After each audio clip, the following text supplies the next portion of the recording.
brands don't really exist. To summarize the S9, I would say it's fun. I hope you stick around for this whole video. I think I have a unique perspective.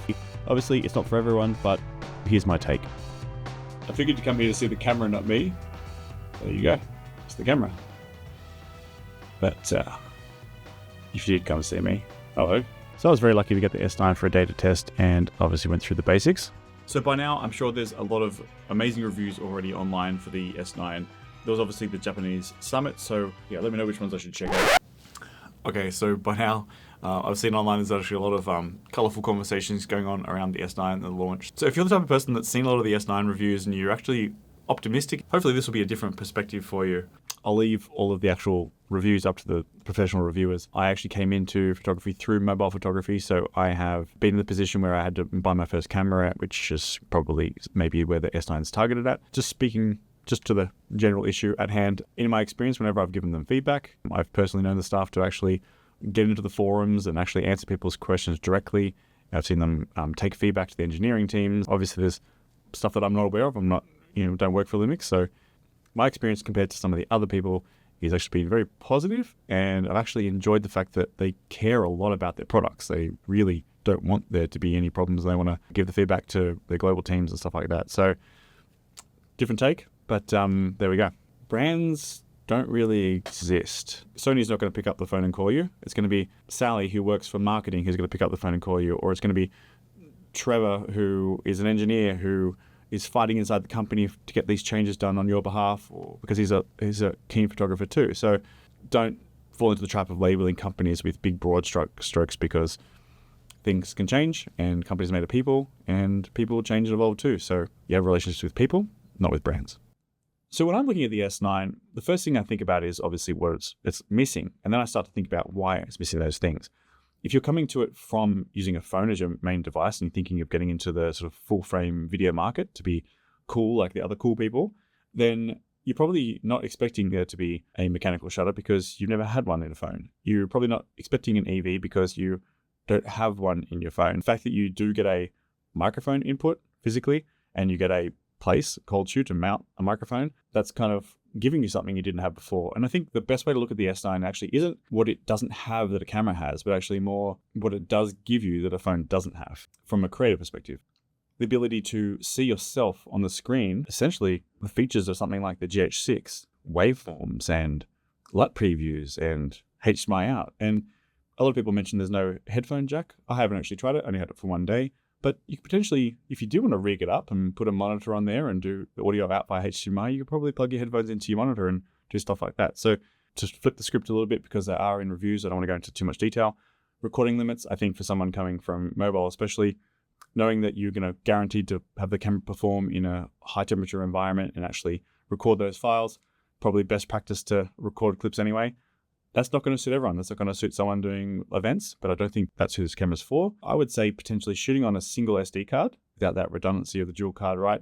Having the files clipped probably a good practice anyway. So, but I don't think it's a limitation that you would hit when you're using the camera like that. I'm running this clip now. I'm at 5 minutes and I'm probably going to press clip because I don't like large files edited. And so what I did notice when I quickly did look at one of the reviews, there was so much that wasn't talked about.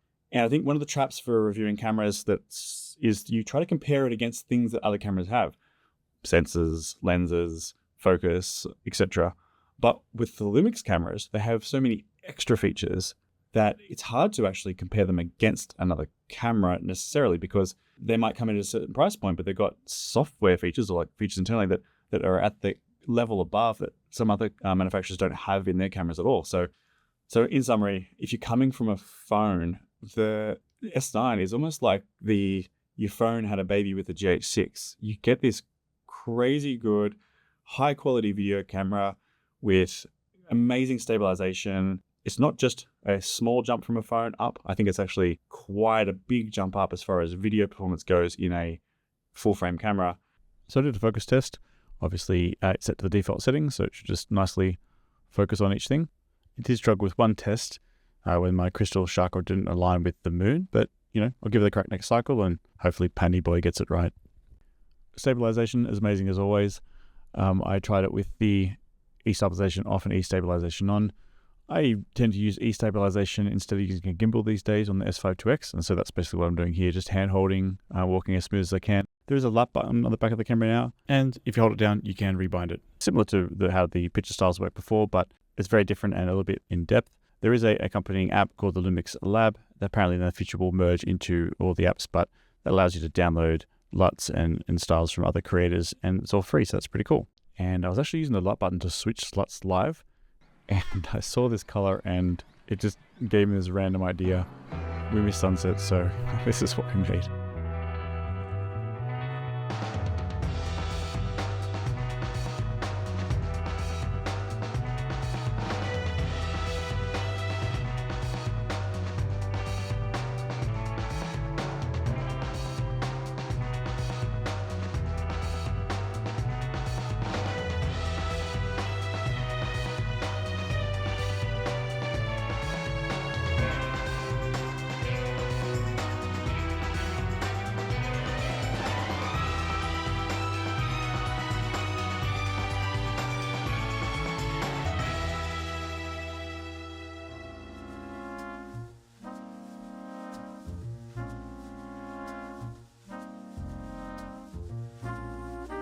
Let's just all agree not to talk about it, shall we? The way I describe the S9 experience is actually it's fun. You have this sort of colorful body that's small and compact, and your first idea is just to play and have fun and shoot and apply the LUTs and sort of be creative. You're not overwhelmed by this crazy engineering that goes into all the stabilization and stuff that's sort of behind the scenes. When it comes to the 26mm pancake lens, it's fixed f8. So while you might be coming from a phone at similar focal lengths with, fixed aperture, the lack of autofocus is really taking it away from something. And so the only real practical benefit I can see is it sort of being on a camera all the time in the bag and being like a lens cap replacement.